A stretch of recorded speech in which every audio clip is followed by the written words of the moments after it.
Welcome to She Says with your host, Stephanie Regalado. She Says guests share stories from their challenges to successes and, most importantly, the journey of womanhood woven alongside the collaboration of sisterhood.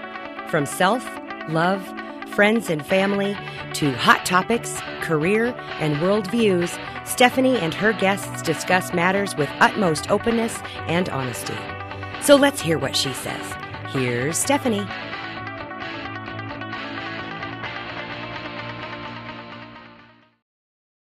Hello, welcome to She Says. I'm Stephanie Regalado. Super excited to have my guest Kathy Bryant with me today.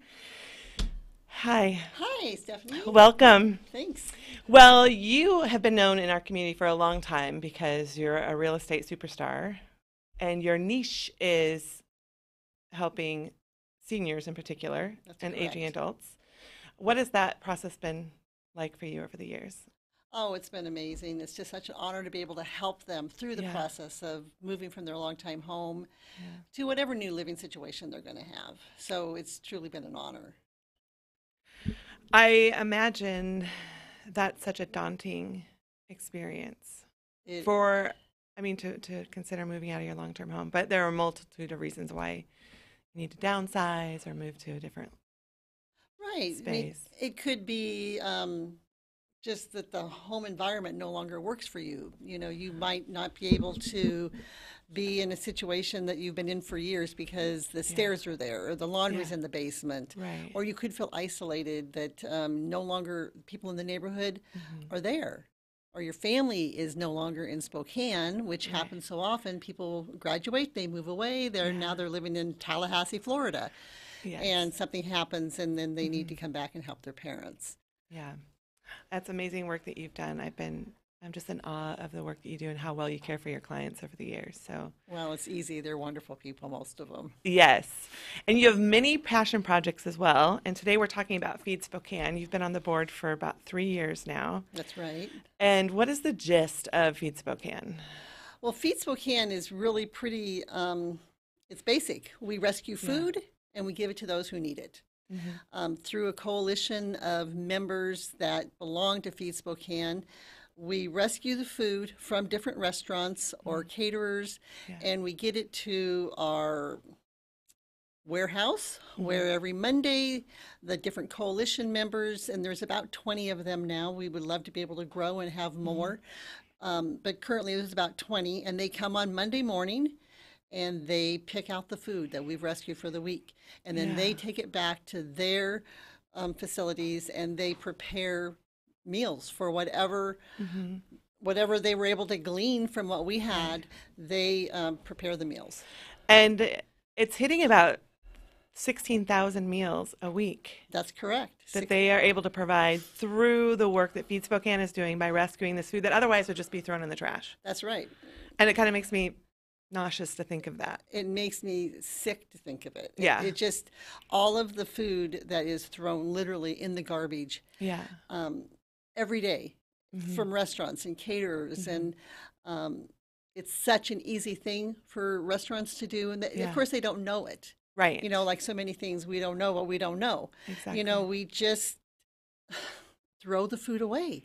Yeah, because that's been the protocol, and that's how it's been easy, and it's unfortunate. Nobody likes to throw away the food, but gee, what are we going to do with it? Right. Oh, we throw it away. Yeah. Well, what Feed Spokane can do is we can provide the containers, we can provide the systems that make it so that they don't have to throw that food away. Yeah. And it's amazing the restaurants that do participate, how they love it because they are able, one, they get to donate. Yes. They don't have the cost of the dump fees, and they can have a deduction on their taxes because they're donating it. Yeah, that's like a triple or quadruple bonus or something. That's great. Yes. Amazing. I like that. Well, and the amazing thing is that you're providing 16,000 meals a week, but you only have how many? 14? About 14 restaurants that are actually providing. And we, can you imagine what we could do if we doubled that or tripled that? Yeah.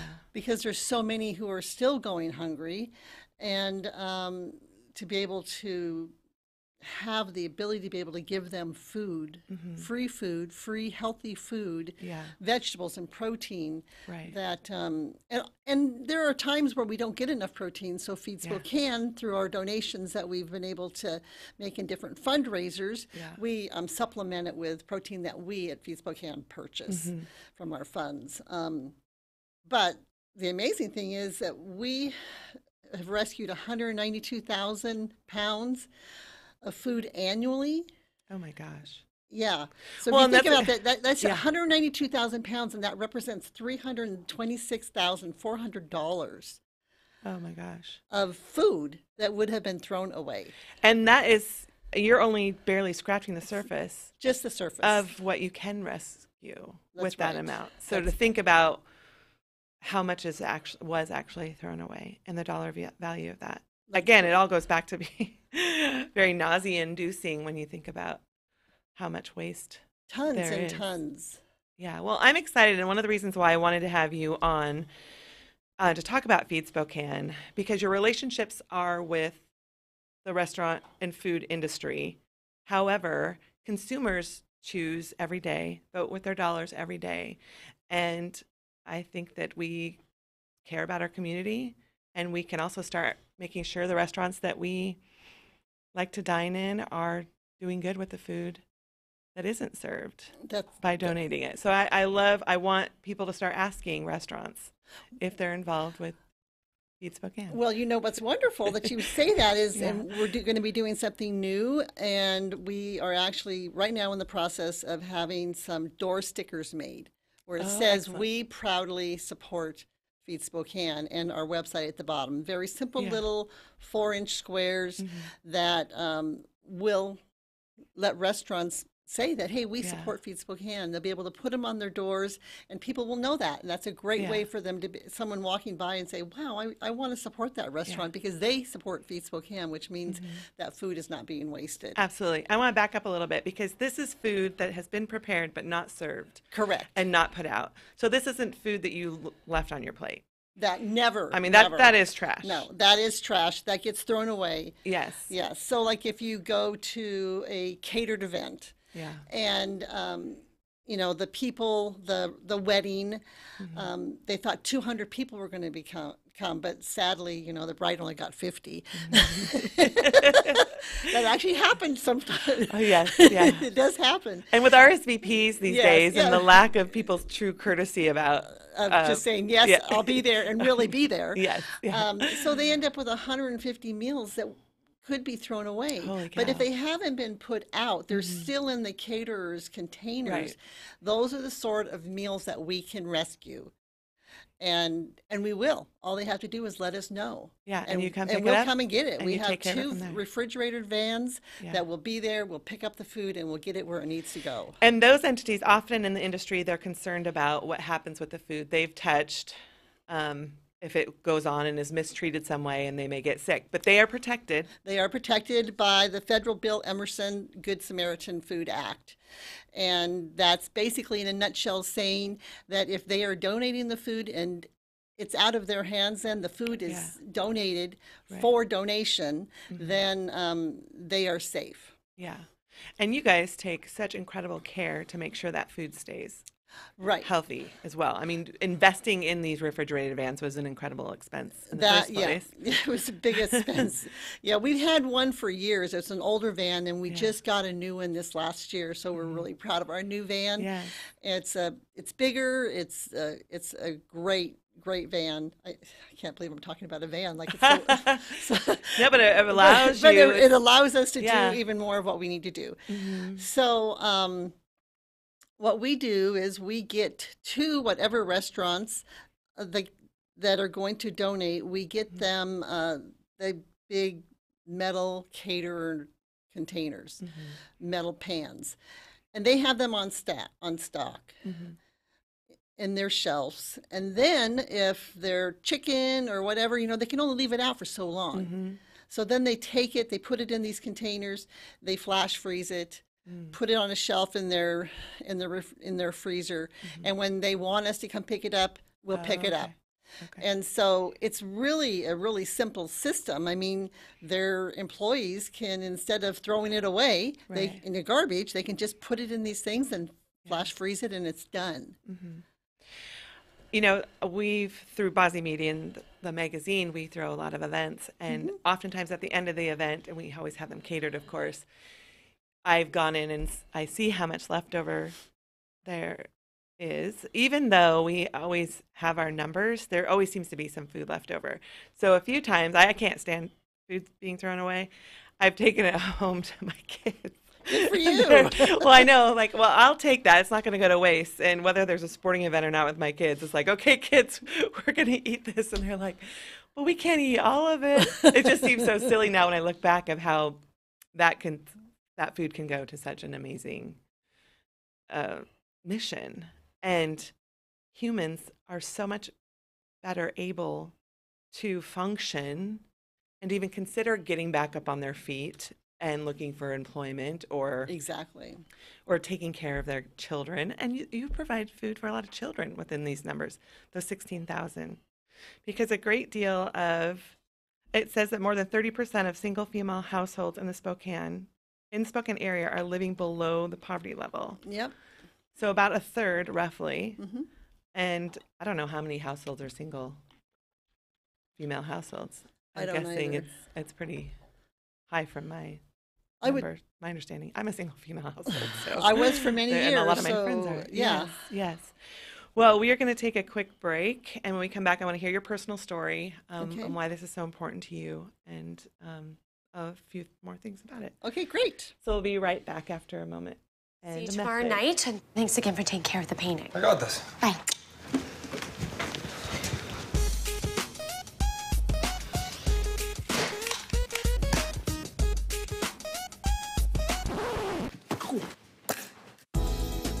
Weekends are made for painting. Let the experts at Rada Paint take care of you.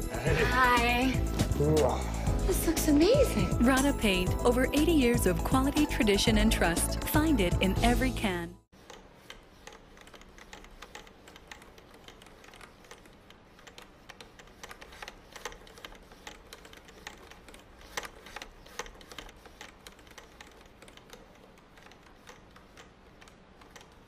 Custom lighting in the kitchen. I'm into it.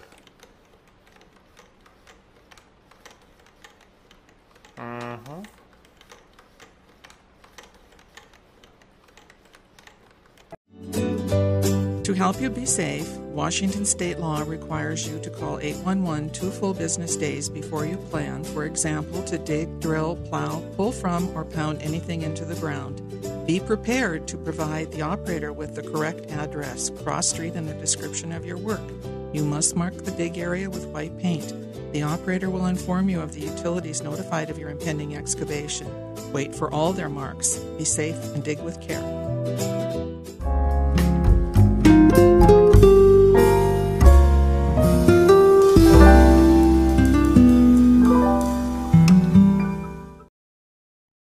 Welcome back to She Says. I'm Stephanie Regalado with Kathy Bryant.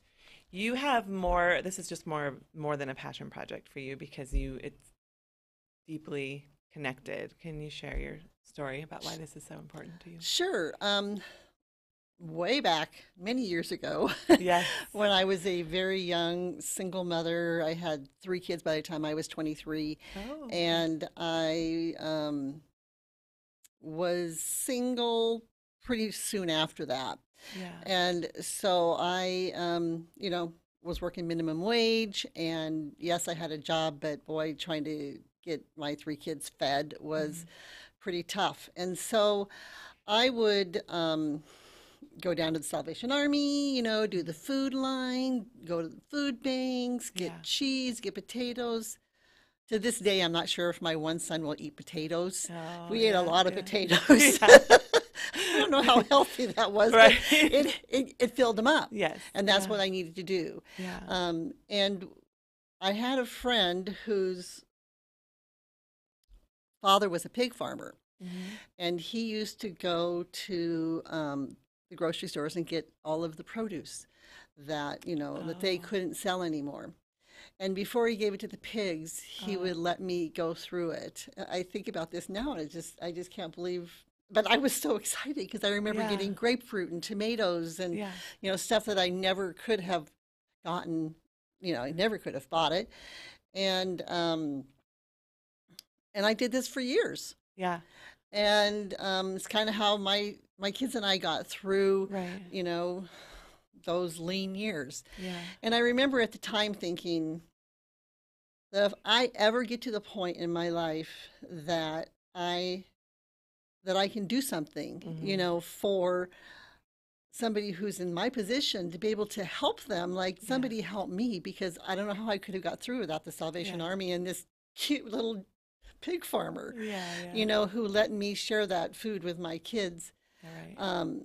And I remember thinking at the time back then, when in my 20s, thinking about all the food that's thrown away all the time, because you see it. I was thinking, there's got to be a way to save it. There's got to be a way to save it. But I was on survival mode. Right.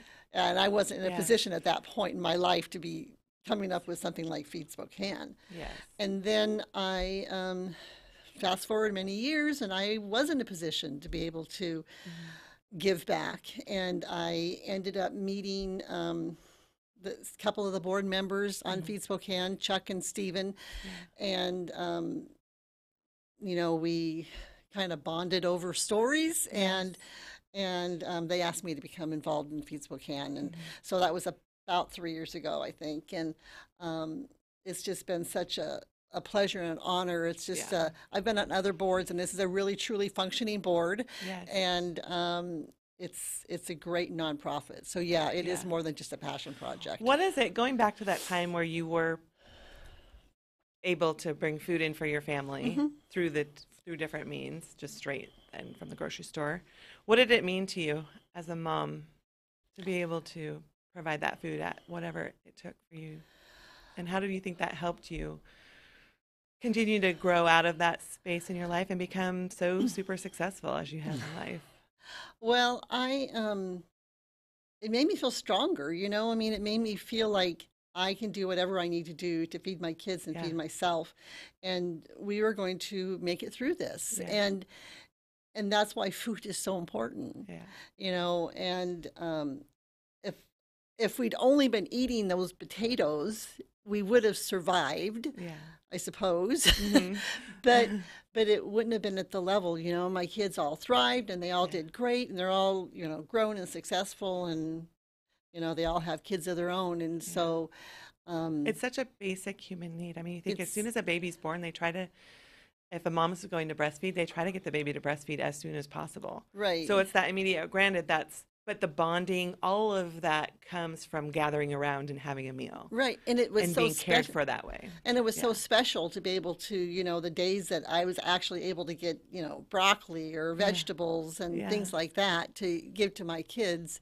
It was a little bit more exciting than having potato soup. Yeah. And absolutely. so it was more special. Yeah. That's amazing. And I have gone through super lean times as well after my divorce with my children. And it just chokes you up when you think about, like, you want to take care of them so much grander than you can at the moment. But when you're in that space, you want to just care. You want to love them through their basic needs of making sure that they have good food in their system, and they don't even, if you can, prevent them from understanding the struggle it is for you to provide that. Oh yeah, but we also turned it into a bit of a fun time. I mean, my kids went to the Salvation Army line with me, and they remember how exciting it was when we got that big block of cheese. I suppose it was like a 5-pound, or maybe it was 10-pound block of cheese. And I'm telling you, it wasn't Tillamook cheese that we were eating, but it was pretty exciting when we got that.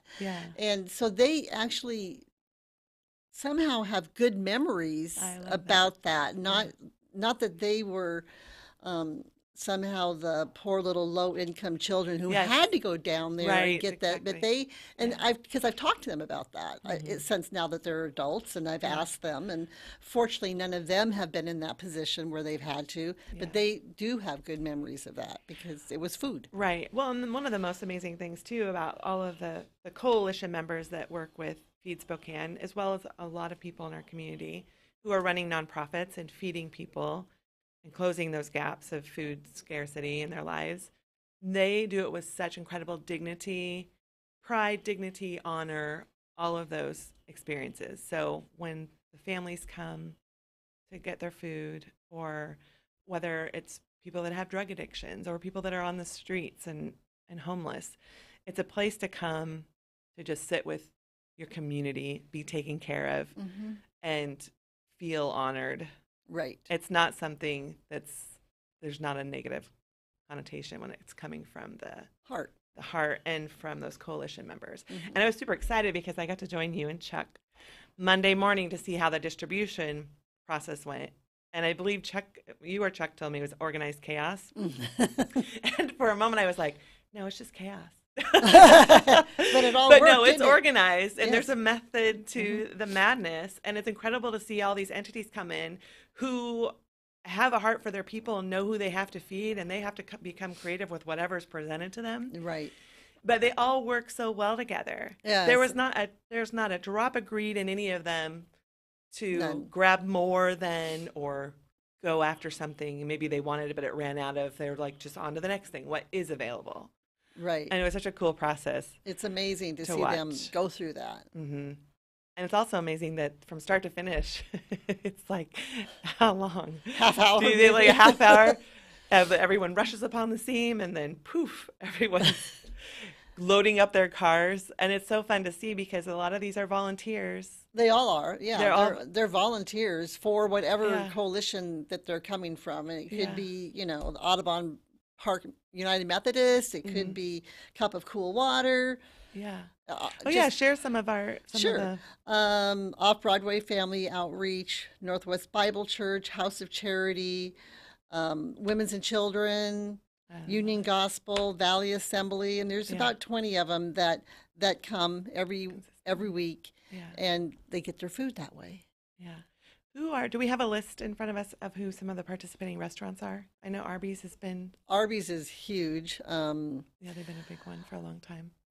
Oh boy. I have you know the- what? I have it, and that's the one thing I didn't print out. Oh my gosh, I never shared my Facebook post to tell people we were going live. Oh, good. I hit it right before, like I was some kind of rock star. Nope. When was it founded? About 2005, and it started Oh, because a okay. couple of restaurant tours talked about what are we going to do about all this food, Yeah. and it started with just a conversation, and in 2007 a board was put together, and the nonprofit started in 2007. Okay. It's crazy to think that since 2007, I would know that's when it really started moving. Mm-hmm.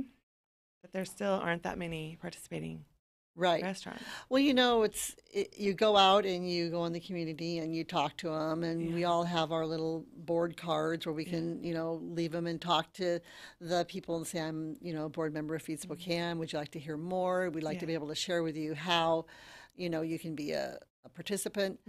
And it's just by word of mouth. Yeah. What you're doing now for us is huge. Yeah. You are talking to all of the food influencers in Spokane, and that I feel like is going to make such a huge difference because you are talking to people who influence other people. Yeah, exactly. Well, and it's the same with everyone watching this. We're all influencers. We get to influence what we really truly want in this life by going into a restaurant. If they're not participating, asking them what they do with their food at the end of the day that's not served. Do they throw it away? Do they provide it to Feed Spokane? We need to hold each other accountable in our community from all sorts of angles to be able to do the right thing. So I want to list these your partners at this time. That's because great. I think they're you. incredible. Oh, and I see that there are some on the screen. Look at that. Excellent as well. So Arby's, Broadway Truck Stop, Nothing But Cakes, Caruso's Downtown, Costco North. I didn't even think of Costco. Deaconess, Doubletree Hotel, Grocery Outlet, Holy Family, Longhorn Barbecue, Airway Heights in the Valley, Little Caesars Pizza, Argonne, North and South locations, Greater Spokane County Meals on Wheels, Northern Quest, huge. They are so amazing in our community as well. Northwest Harvest, Papa Murphy's, Ramada Inn, Starbucks on Sprague, Valley General, and Steam Plant. I know a whole lot of restaurants that weren't listed on that. I'm super excited to get them on board. That's wonderful. Over time, and to get our community really fired up about just providing those basics, the basic needs of our members, because those who are fed and have those needs met are going to be, better participators and contributors. Well, they're more in the long productive. run. They're able to think about, what they're not just trying to survive. Right. I don't think people understand what it's like to be in survival mode versus Right. not. It's so easy to sit back in your warm and cozy home, maybe as you're making dinner for your family, not even thinking about it, but being super judgmental about people on the streets, Right. or people that are in such a grotesque socioeconomic level. You can't even fathom Right. what that's like. And it's not just the homeless people that we're Right. talking about. It's No. people like I was. I would be Working. considered working people who are just food insecure, Yes. who do not have the amount of food that they should have Right. for their family. I was trying to think, gosh dang it, I heard the percentage of children who are food insecure in our region. And it is so much higher than you would ever think or Yeah, assume. it's Food heartbreaking. insecurity means that they wonder at one point or another when they'll receive their next meal Mhm. or their next food. And there's so many children. I mean, think of how many Title I schools that we have in Spokane. Title I schools are, is it 70 or 80% or more of the population of children in that school qualify for free or reduced meals. And we have, I don't know, gosh, I should have got numbers on that. We have a lot of those schools. But they're all over town. Yeah. You see them, the big rainbows Mm-hmm. painted. That's a Title I school. And those are children from families who are in need of Food. the basic necessities of food. And their families are working, sometimes multiple jobs. Right. But it's hard to cover all those gaps with rent prices increasing in particular. All the expenses are increasing, but a lot of the wages are not for the Yes. working poor. We both sigh. Yes. So the other thing that you guys do, we're going to wrap up in a 1 minute or so. You do train the coalition members. Yes. So once they take the food from Yes. your hands, they know how to properly care for it. Well, yeah, and that's huge. That's a really important part of what we do. Yeah. We have a couple of people from Spokane Health Community Yes, District yes. on our board. Right. And so because of that, they really help with that process of training. Yeah. So there's actually classes where they go out to each of the coalitions and teach them exactly how the food should be handled. So we know that after it leaves our point, it will continue to be healthy and safe. Yeah, absolutely. So there are many ways that someone can become involved and support Feed Spokane. Definitely by talking to the restaurants that you go to and ensuring that they are being, responsible with their food processes. The other is They can becoming a volunteer. They can volunteer. They can volunteer to be one of the people who go down on Mondays and help distribute the food. They can volunteer to go drive out and get the food, Yes, from yeah. restaurants. There's a lot of different ways that they can volunteer. And there's also a monetary component. People can also donate to Feed Spokane because you do have to purchase a lot of access. You receive a lot of bread products because that seems like Yeah, there's That's one of always those- breads and donuts and pastries and things like, Yeah. and sure, that's wonderful, but Right. that's not the good stuff that we need. We want the Right. food that we give out to be the stuff that actually feeds your brain. yeah, it's going to be And- long lasting And fuel. so sometimes we have to supplement that, and of course we do need funds for that. Yeah, We do have, fundraisers every year, and that's great, but we can always use more money. Money's Absolutely. always a good thing It is. with for- nonprofits. Yes, for us all. Well, thank you so much, Kathy. The website is Feedspokane.org. feedspokane.org. Super easy. So I recommend everyone go to feedspokane.org, check it out, become involved. Amazing work that you're doing. I'm excited to be hopping on and helping.